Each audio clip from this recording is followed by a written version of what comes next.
picture this, right? It's May of 2020. Yeah. You turn on your television, and on one channel, you're watching this pristine, billionaire-funded SpaceX Falcon 9 rocket just Oh, tearing through the a atmosphere. literal escape pod. Exactly. It's this gleaming monument to private wealth, literally escaping the gravity of Earth, going up into the quiet, untouched vacuum of space. But then, you flip the channel to see what is happening on the ground below. Right. American cities are on fire. Tear gas is just filling the streets in the wake of the killing of George Floyd. Curfews are dropping over neighborhoods like cages. A pandemic is raging, and millions of people have been instantly, violently thrown into unemployment. It's wild to even think back to that moment. It is. Welcome to the deep dive. Yeah. Today we are looking at the exact moment a society fractures in two, and we're going to explore the highly controversial, deeply unsettling mechanics of how that fracture was engineered. Yeah, it is arguably one of the most stark cinematic juxtapositions of the 21st century. And, the massive stack of documents you've provided for us today uses that exact imagery, not just as a metaphor, but as the actual thesis for a global autopsy. And it is a massive stack. Oh, it's huge. You have handed us a remarkably dense, formidable collection of material.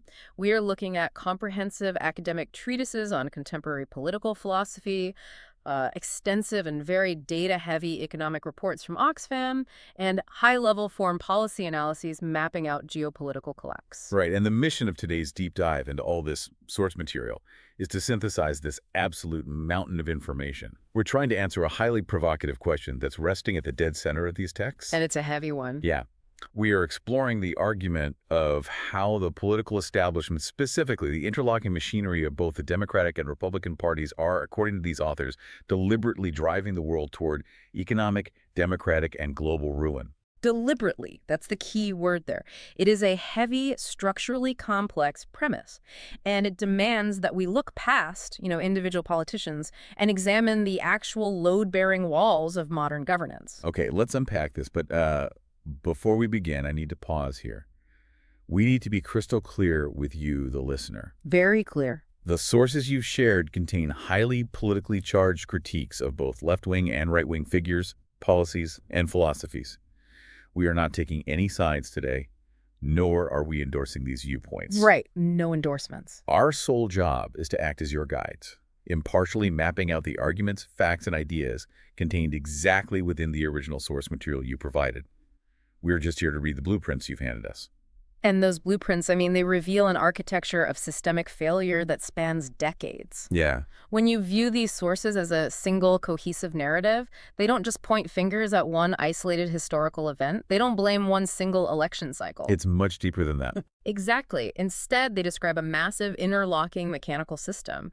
We are looking at a chronological argument that begins with 40 years of bipartisan economic neoliberalism. Right. The texts argue that this specific economic model intentionally paved the way for the rise of an untouchable, legally entrenched oligarchy.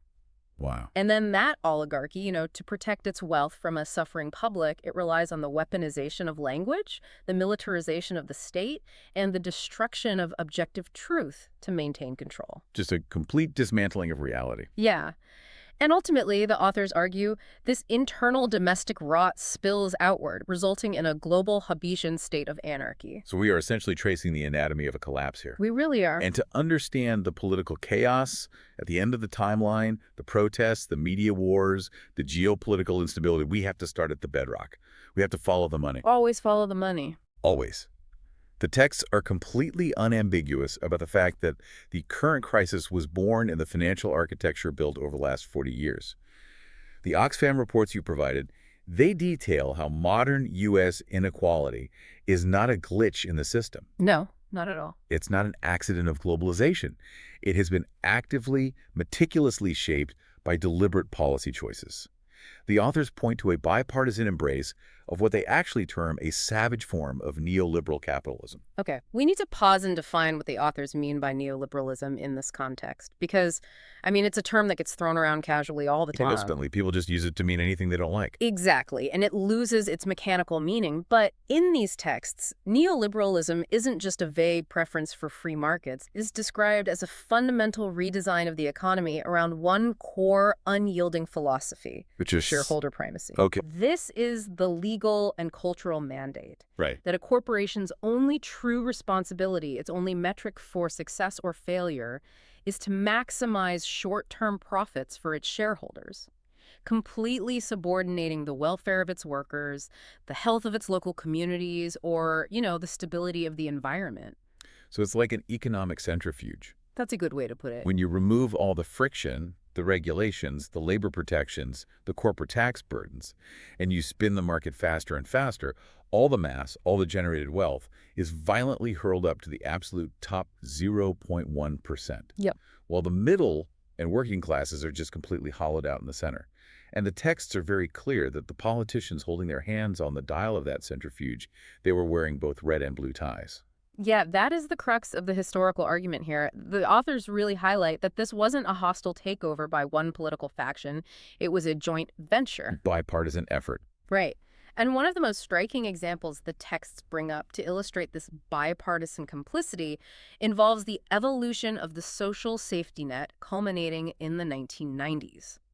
The sources focus heavily on the welfare reform legislation signed into law by Democratic President Bill Clinton. Yeah, this is a crucial piece of the puzzle. The texts detail how this 1990s legislation effectively gutted the Aid to Families with Dependent Children program, which was, at the time, one of the country's most empirically effective poverty reduction tools. It really was. But the authors argue you can't understand why a Democratic president would sign that without looking at the rhetorical groundwork laid by Republicans in the decades prior. The historical lineage is vital here. The sources argue that this Democratic policy was built directly upon a foundation of racialized political mythology. The welfare queen trope. Exactly, the demonization of the so-called welfare queen. This was a narrative heavily popularized and weaponized during the Reagan era. It painted this fabricated picture of impoverished individuals, almost exclusively dog-whistled, as Black women who were supposedly living lavish lifestyles by exploiting government assistance. Driving Cadillacs on food stamps, that whole myth. Exactly, that exact myth. So the mechanism works like this. A conservative administration manufactures a racially charged narrative that government assistance is inherently corrupt and breeds laziness. Right.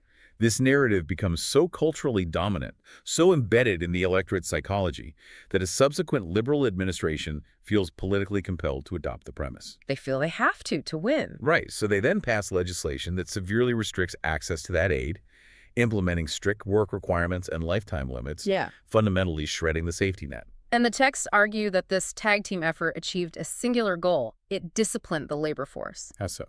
Well, if the safety net is destroyed, workers lose their leverage. They are forced to accept whatever wages and conditions the market dictates simply to survive, because there's no backup plan anymore. And this leads directly to the resulting economic extremes that Oxfam data outlines. I mean, the authors present a macroeconomic landscape that is almost incomprehensible in its disparity. Let's hear the numbers. They note that the value of the S&P 500 nearly quadrupled from 2012 to 2023, vaulting from $10.3 trillion to $40 trillion. $40 trillion. But wait, let me push back on how the authors frame this for a second. Because if you're listening to this, you might be looking at your own 401k. Sure. We've been told for decades that a rising tide lifts all boats. If the stock market is exploding to $40 trillion, isn't that a reflection of a robust, innovative economy that ultimately benefits everyone through job creation and cheaper goods? Right. The classic trickle-down argument. Yeah. Why do the texts view this massive accumulation of wealth as a diagnostic symptom of ruin? Well, the authors counter that exact premise by looking at where the tide is actually flowing. They argue that the rising tide narrative is a mathematically disproven myth. While the S&P 500 is quadrupling, the texts pull the most recent socioeconomic data showing that 35.9 million Americans are living below a bare-bones official poverty line. Almost 36 million people. Yeah. And we really need to sit with what that line actually represents in reality. The texts define it as an income of just $32,130 for a family of four. $32,000. For an entire year. To secure housing, purchase food, pay for health care, transportation, and clothing for 4 human beings. For an entire year. It's impossible. That's not a budget. Yeah. That is a state of perpetual agonizing emergency. You are one flat tire or one emergency room visit away from total ruin. Exactly. And the authors argue this disparity is not an unfortunate byproduct of the system. It is the intended result of the neoliberal centrifuge you mentioned earlier. And intended results. Yes. The texts argue this ideology splinters the public into competitive tribes. It reduces human beings to mere consumers and labor inputs, subjecting all social relations to a dog-eat-dog world of social Darwinism. It creates an environment where, as one of the source texts states, only the physically and economically fittest survive, with human minds actively molded to act instinctually just to buy, sell, and survive. If we want to move from the macroeconomic theory into a tangible, visceral example of this social Darwinism in action, the sources point directly at two of the largest private employers in the United States. Amazon and Walmart. Yeah, Amazon and Walmart. These two mega corporations serve as the primary case studies in the corporate inequality framework provided in your stack. And the scale of these entities is just staggering. Together, these two companies possess over $1 trillion in annual revenue. $1 trillion. They are wealthier and more logistically powerful than many sovereign nations. Yet the reports argue that their foundational business models actively mechanically perpetuate severe racial and gender wealth gaps across the American working class. The details on how they extract that $1 trillion are deeply unsettling. The texts don't just look at the low wages. They look at the psychological and physical environment of the labor itself. Right. The conditions. They cite staggering employee turnover rates. For Walmart, the baseline estimate is around 70%. Which is already huge. Right. But the texts reference internal leaked documents suggesting it could climb as high as 150% in certain warehousing and logistical sectors. Okay, 150% turnover rate is an incredibly revealing metric. It means a facility is burning through its entire workforce and then half of a new workforce every single year. Wow. You do not see turnover rates at that velocity unless the physical and psychological working conditions are fundamentally incompatible with long-term human endurance. And the sources attribute those specific conditions to the relentless application of oppressive surveillance technology. Oh, the tech is terrifying. We are talking about scanners that track the milliseconds between scanning an item and placing it in a box, software that monitors the duration of bathroom breaks, algorithms that automatically flag workers for termination if they fall below a productivity quota that is constantly being pushed upward. They are maximizing productivity to the exact point of breaking the human physiology doing the labor. Yes. Furthermore, the texts provide demographic data showing that these low-paying, highly surveilled, physically degrading jobs are disproportionately filled by women and members of Black, Indigenous, and people of color populations. So the burden falls heaviest on marginalized groups. Exactly. The trillion-dollar revenues at the top of the S&P 500 are essentially extracted directly from the systemic exploitation of these specific marginalized groups at the bottom. Incredible. The authors argue that this is the final, perfected form of the bipartisan economic project, a legally protected system of mass extraction.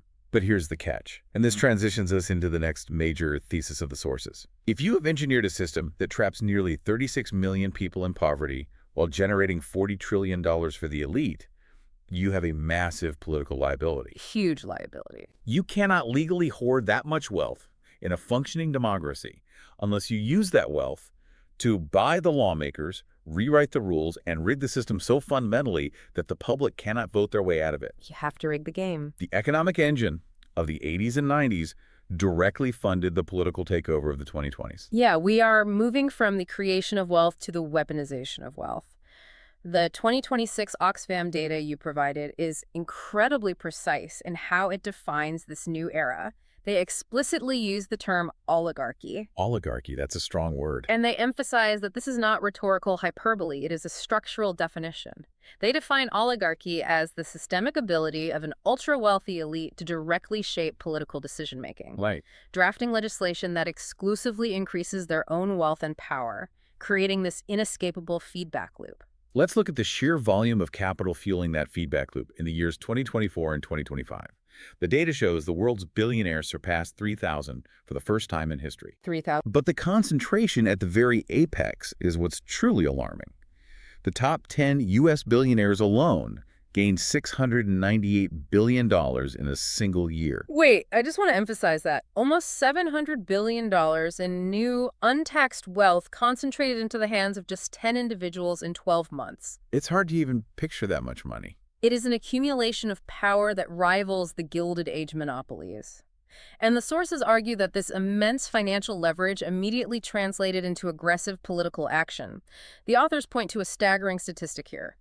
100 billionaire families poured $2.6 billion directly into the 2024 federal elections. $2.6 billion from just 100 families. Yes. That is not a campaign contribution.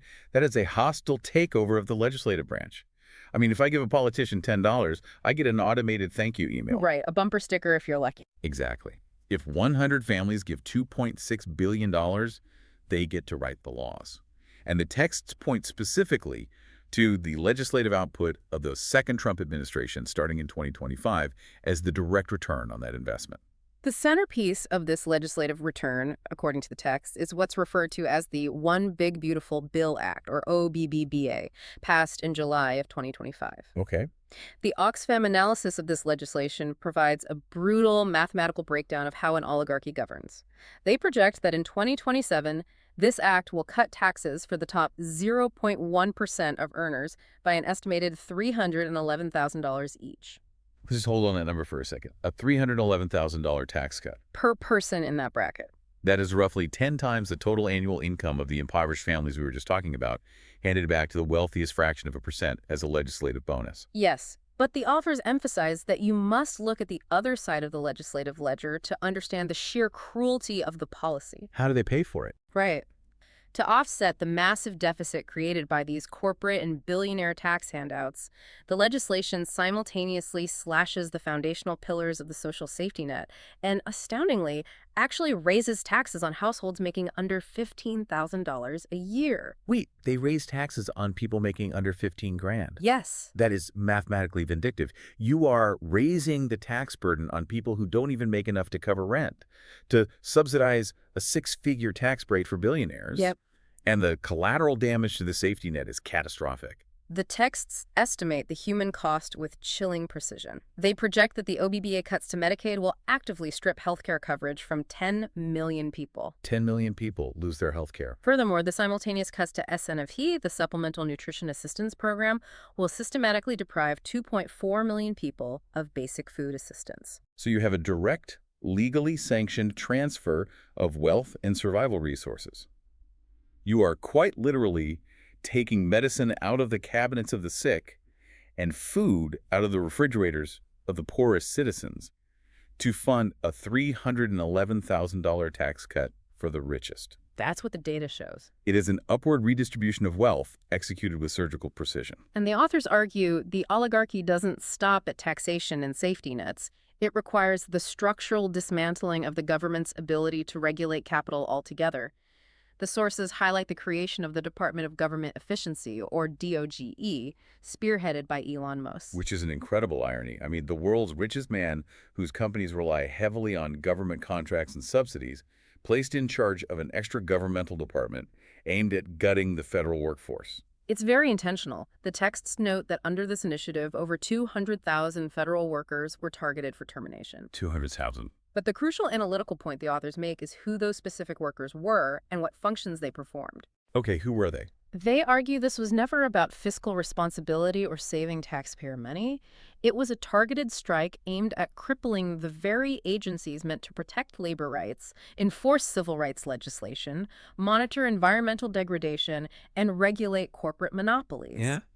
They are systematically firing the referees. But let me play devil's advocate here for a second, because if you talk to proponents of these policies, they have a very different narrative. Right, of course. Couldn't someone argue that these billionaires earned their wealth through unparalleled innovation? I mean, they built the tech boom, they revolutionized global logistics, they created platforms that connect the entire planet. Sure. The sources claim that 60% of billionaire wealth is derived from inheritance and cronyism. But what about the founders who built these empires from scratch? Aren't they just winning at capitalism? Why is building a highly efficient monopoly viewed by these authors as a precursor to societal ruin? It's a fair question, and the authors anticipate this exact defense. And they dismantle it by distinguishing between early-stage innovation and late-stage market capture. Okay, explain that difference. They acknowledge that initial innovation exists, sure, but they argue that the current economic structure inevitably warps it. The sources specifically use the term monopoly men to describe this evolution. Like the board game. Basically, yeah. They argue that once an innovator achieves market dominance, their primary business strategy pivots from creating better products to consolidating power and building moats around their empire. Consolidation meaning buying up potential rivals before they can compete, or using massive capital reserves to operate at a loss until competitors go bankrupt. Exactly. The texts provide a terrifying contemporary example. They note that just 3 companies now own nearly 90% of the generative AI market. 3 companies. 90%. The authors argue that this is not a free market. It is a technological choke point. Once you control 90% of a foundational industry, you aren't innovating to win over consumers anymore. You are dictating the terms of reality. Because you own the infrastructure. Right. Yeah. You are using that monopoly power to crush competition, dictate labor prices, and, most importantly, rewrite the federal laws to ensure no one can ever challenge your position. Which brings us to a massive psychological threshold in the sources. If you have an oligarchy that is brazenly raising taxes on the poorest citizens, stripping healthcare from 10 million people, and monopolizing the future of a technology, the public is going to feel it. Oh, absolutely. The pain becomes undeniable. And historically, when a population is pushed to the brink of starvation while watching the elite launch rockets into space, they revolt. They do. And this raises the most critical, dangerous question of the entire deep dive.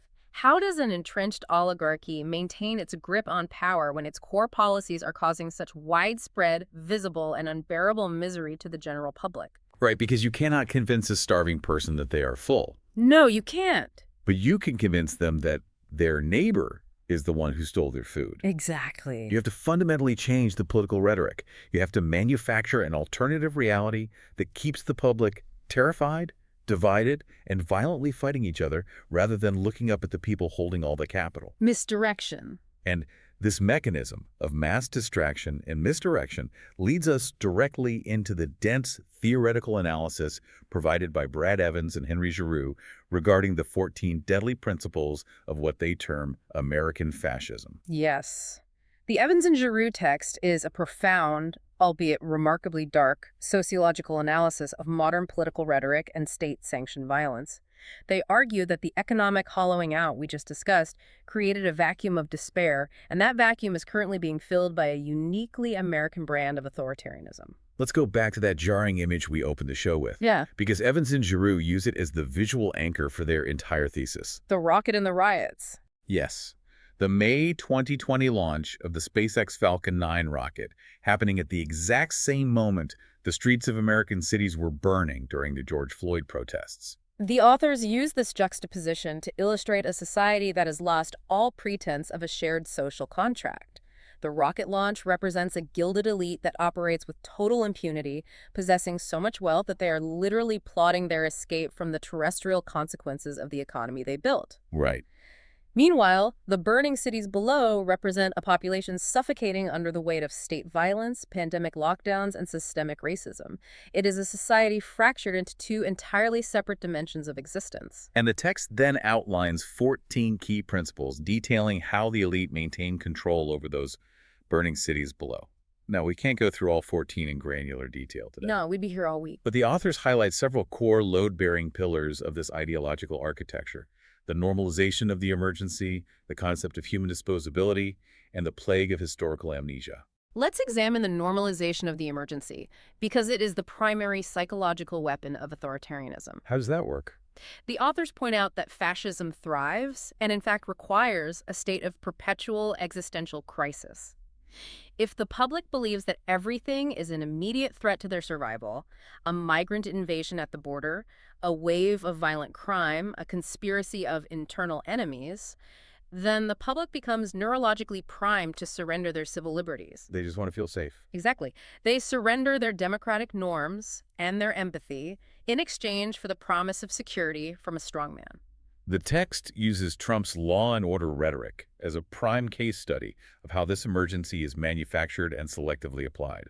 They detail how his administration aggressively labeled anti-fascists, civil rights protesters, and left-wing groups as literal terrorists who are fundamentally un-American, destroying jobs and burning down civilization. Right. But the authors immediately contrast this with how the administration treated right-wing aggression. because the hypocrisy is not a flaw in the rhetoric, it is the entire point. The text notes that while unarmed left-wing protesters were targeted with federal force and labeled terrorists, armed right-wing white militias who stormed the Michigan state capitol to intimidate lawmakers over shelter-in-place orders were publicly praised as very fine people. Very fine people. This echoes the administration's previous infamous equivocations regarding neo-Nazis marching in Charlottesville. So the emergency has nothing to do with objective public safety. No. It is a highly curated narrative designed to justify state violence against specific political enemies while sanctioning violence committed by political allies. Precisely. And this leads to arguably the most crucial analytical warning Evans and Giroux issue in their text.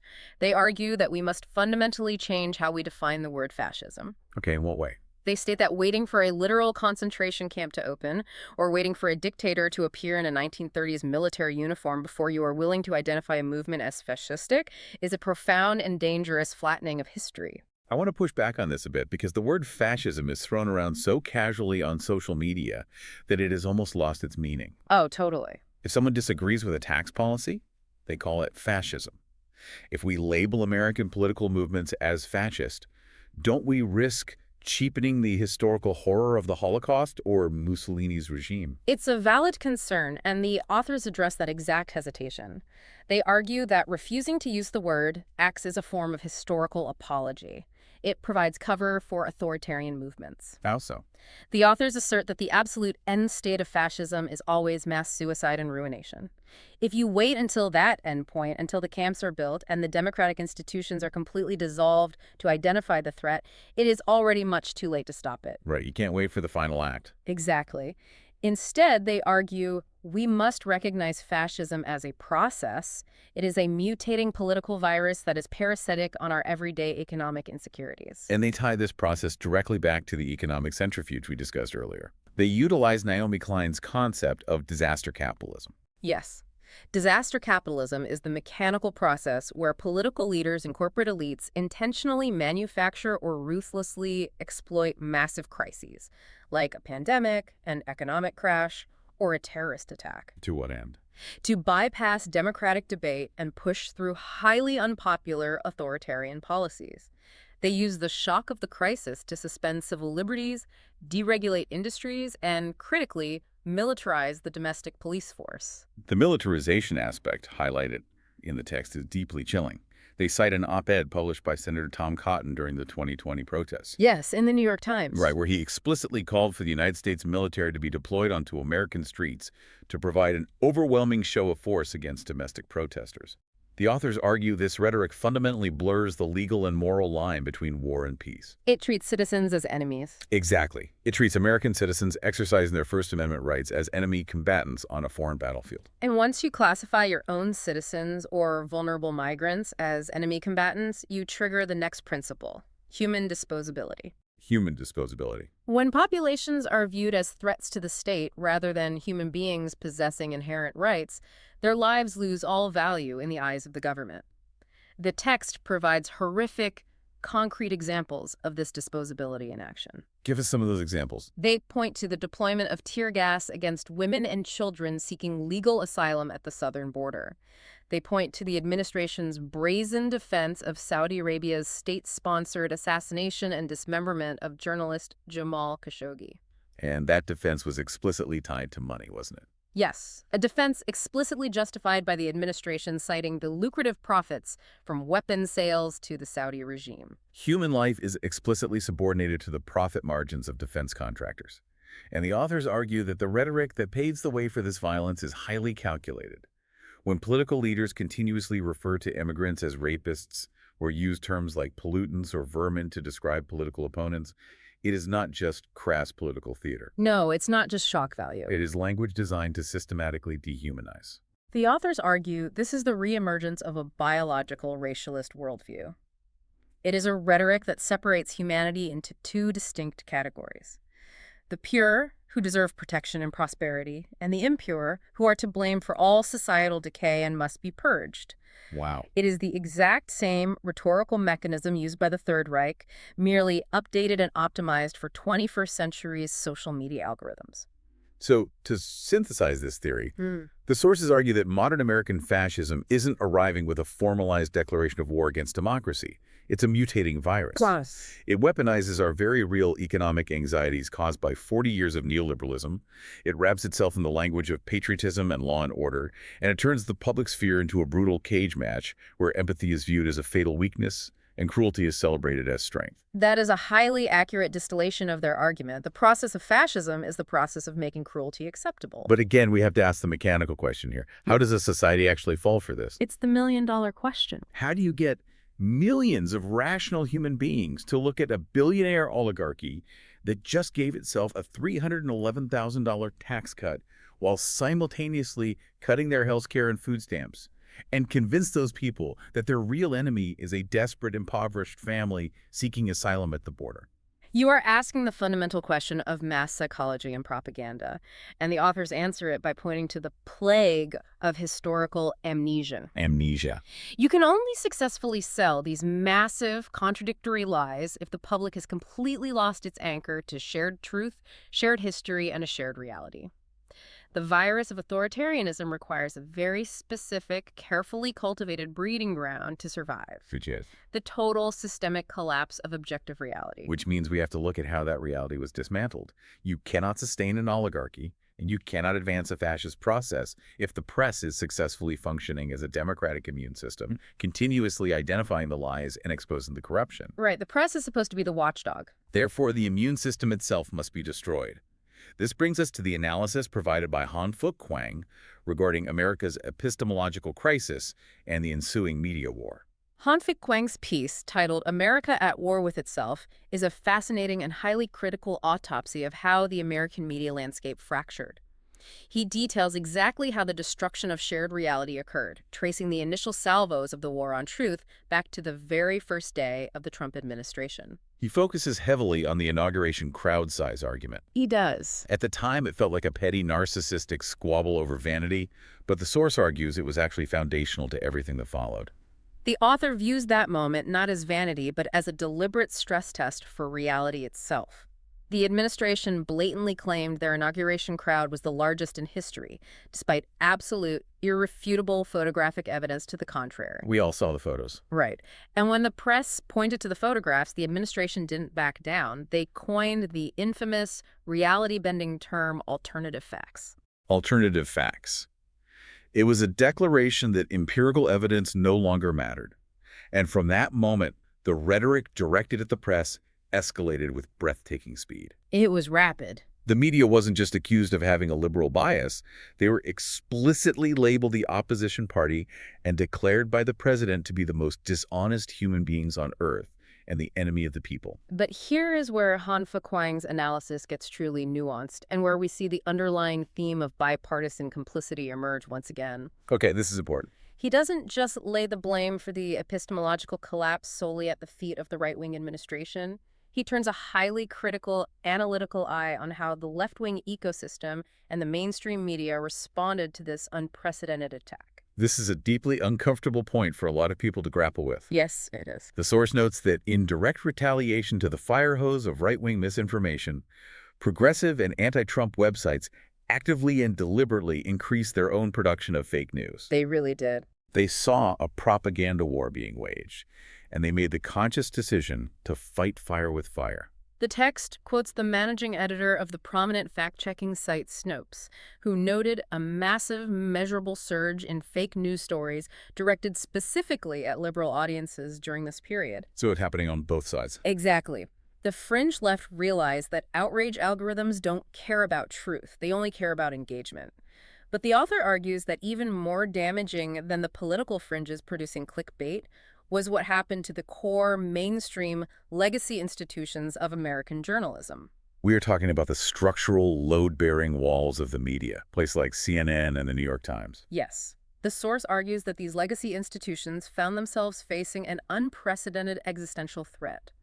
When the President of the United States utilizes the bully pulpit to attack the very concept of your existence, claiming you are the enemy of the state, the natural human instinct of the journalists inside those buildings is to fight back. Naturally. You want to defend yourself. But the author argues that by choosing to fight back, these institutions became active, partisan participants in the political war. The text states that they compromised their own historical mandates of impartiality.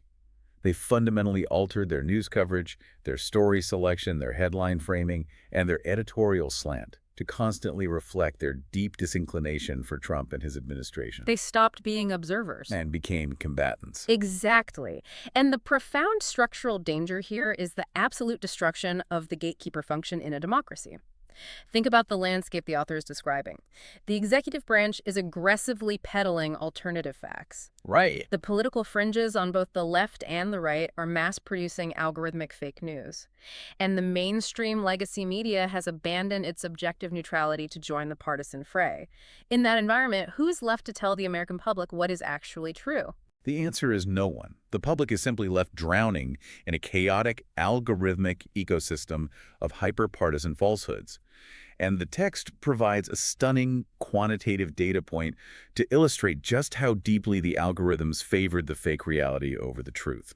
It's a depressing stat. They contrast the social media performance of a completely fabricated news story claiming Pope Francis had officially endorsed Donald Trump for president with a massive, rigorously sourced, deeply investigated scoop by the New York Times detailing decades of Trump's tax avoidance. The comparative metrics are deeply depressing for anyone who believes in a well-informed electorate. The fake Pope Francis story, which appealed directly to confirmation bias and partisan identity, was shared over 1 million times across social platforms. 1 million times for a lie. Right.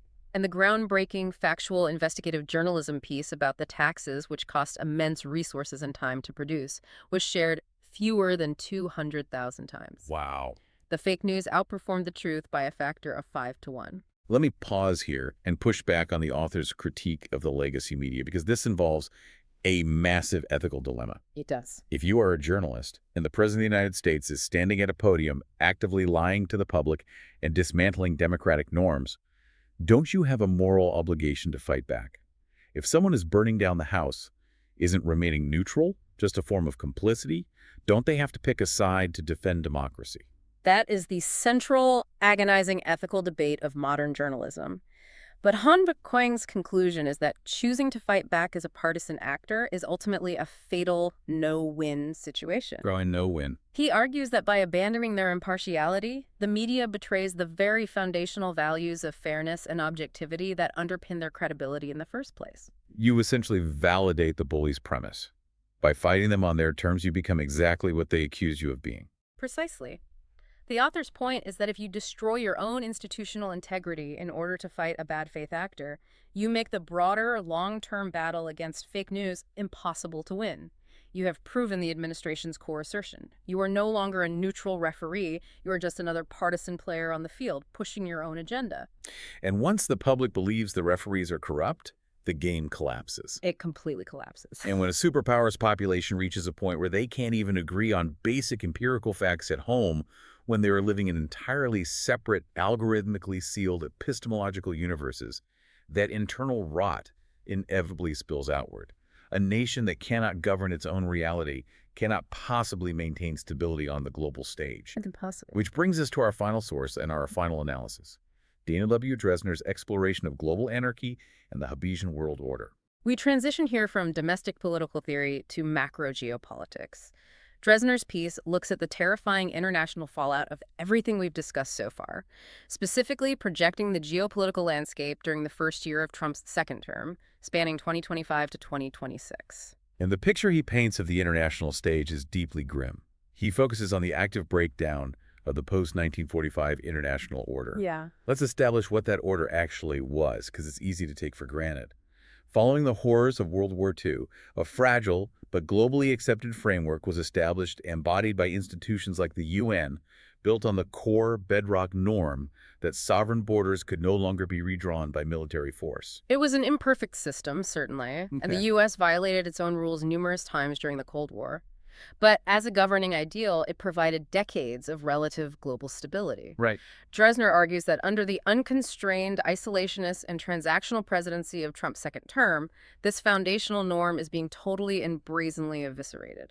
He describes this new era using a very specific term, primitive anarchy. And we need to take a moment to define anarchy very carefully here, because Dresner actually dedicates a portion of his piece to pointing out how deeply misunderstood the word is by the general public. Right. When political scientists and international relations scholars talk about anarchy, they do not mean teenagers in black masks breaking bank windows Yeah. or a Mad Max-style societal collapse. Right. It's not a synonym for chaos. It's a structural definition of a system. Exactly. In political science, a Hobbesian anarchy simply means a systemic environment where there is no central, legitimate, overarching authority capable of governing behavior or enforcing laws. Ah, I see. It is a structural system of all against all. Domestically, if your neighbor tries to steal your car, we have a government and a police force to stop them. Internationally, there is no global police force. People might point to the United Nations, but the UN doesn't have a standing army. It can't enforce its resolutions unless the major superpowers independently agree to supply the force and the funding. Right. And for the last 70 years, the United States acted, for better or worse, as the stabilizing hegemon, a sort of pseudo-authority that maintained the specific liberal international order, backed by the threat of its massive military and economic weight. Okay. Dresner's central argument is that the U.S. executive branch has now actively decided to abdicate that role, accelerating the demise of any overarching global order. They're just stepping back. Yeah. The U.S. is embracing an unconstrained, primitive state of international relations where the only remaining rule is the grim maxim of Thucydides. The strong do what they can, and the weak suffer what they must. The sources provide a really fascinating, almost tragicomic anecdote that perfectly illustrates the epistemological crisis we discussed in the last segment, crashing into this geopolitical reality. Oh, the Bluesky thing. Yeah, Dresner mentions a social media experiment he inadvertently conducted on the platform, Bluesky. Yes, it's a perfect encapsulation of the overarching thesis. When Dresner posted an article utilizing the academic term Hobbesian anarchy to describe the collapsing international system, his peers in the political science community understood exactly what he meant: a structural absence of global authority. Right, they know the jargon. However, self-proclaimed internet anarchists found the post and threw an absolute fit in his mentions, completely misunderstanding the context and angrily debating the ideological pureness of the word. They were screaming at a professor about semantics, entirely missing the terrifying material reality right in front of them. The world's sole nuclear superpower was actively unchaining itself from all international laws and treaties. It highlights the exact fracture we mapped out earlier. The population is so addicted to algorithmic, tribal outrage over language that they're completely blind to the structural collapse of the world around them. And that structural collapse isn't just about military invasions and shifting borders. The sources tie this global Hobbesian anarchy directly back to the economic oligarchy we started this deep dive with, specifically regarding the absolute failure to address the global environmental crisis. The Oxfam data provides a statistic here that perfectly, terrifyingly illustrates the consequences of unchecked global power in a world without rules. What if the stat? They provide empirical data showing that the richest 0.1% of the global population produces more carbon pollution in a single day than the poorest 50% of the entire human population emits in an entire year. I have to repeat that because the scale of that inequality is almost unfathomable. A microscopic fraction of the global elite, the billionaires flying on private jets and running massive unregulated industrial monopolies, produce more greenhouse gases in 24 hours than nearly 4 billion people produce in 365 days. In a single day. Yes, and the terrifying reality of a Hobbesian world order is that if the United States is actively stripping away domestic environmental regulations and defending fossil fuel monopolies to serve its own domestic oligarchy, there is no overarching global authority that possesses the power to stop that 0.1% from literally burning the planet to a crisp. Nobody can stop them. No.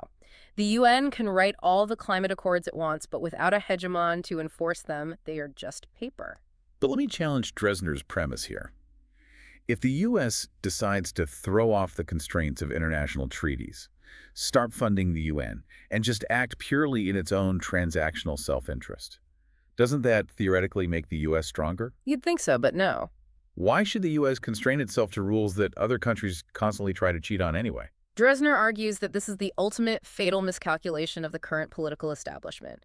If the U.S., as the biggest kid on the global playground, suddenly announces that there are no more teachers, no more rules, and it is going to do whatever it wants, it doesn't secure U.S. dominance. What does it do? It simply invites every other ambitious bully on the playground, nations like China or Russia, to start throwing their own punches. It creates a global power vacuum. And history tells us that power vacuums are always filled, usually with immense violence. It's the definition of a free-for-all. Yes. And Dresner's ultimate conclusion is a profoundly sobering one for the American public. He acknowledges that eventually an order may emerge from this chaos because international systems abhor a vacuum. Something will take its place. But his warning is that the new order that rises from the ashes of the post-1945 system will likely not benefit, nor will it be led by the United States.